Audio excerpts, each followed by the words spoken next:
atashinda. Hakuna atakayechanganyikiwa. Hakuna atakayeona mauti. Hakuna atakayeona magonjwa. Na nimewaombea kwa sababu yaweza kuwa tusipatane tena. Hata wakimaliza exam, the society itakuwa for them.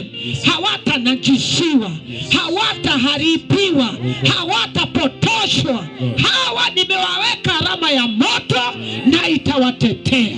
Hata wakiwaijengewa mashimo, hawataingia ndani. We thank you Jesus. Jina lako litukuzwe, jina lako liinuliwe kwa sababu umetenda.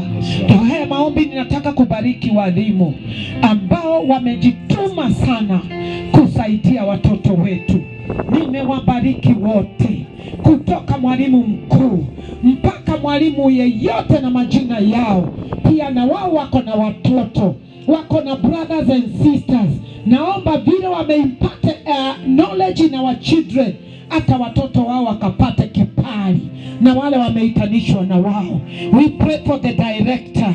Ako na maono na hii shule, wacha maono yake ikafaulu, kwa sababu umesema ni new strength, umesema ni new dawn. We thank you Jehovah. Na mimi tumejifunika kwa damu ya Yesu. Najua shetani hafurahi sana wakati tunang'ang'ana ushindi upatikane. Na tunasema mimi pamoja na wazee wa kanisa na wazazi tumejichavya kwa kisima cha damu ya Yesu. Na tunajua huu ushindi tutausherehekea tukiwa katika uhai huu na maisha haya. Haya twaomba tukiamini na kushukuru katika jina la Mungu Baba, Mungu Mwana na Mungu Roho Mtakatifu. Wote tuseme jamani, tupigieni Yesu makofi. Wanafunzi tuinuke, wanafunzi tuinuke. Nataka usalimie mtoto wako vizuri, mwambie ninajua, nina uhakikisho utapita. Wala wanaongea Kikuyu, mwirani derira mwihoko teni okohetoka.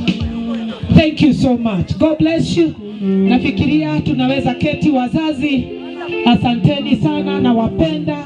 Napenda Petersburg. Asanteni sana wazee wa kanisa. Asanteni sana wote.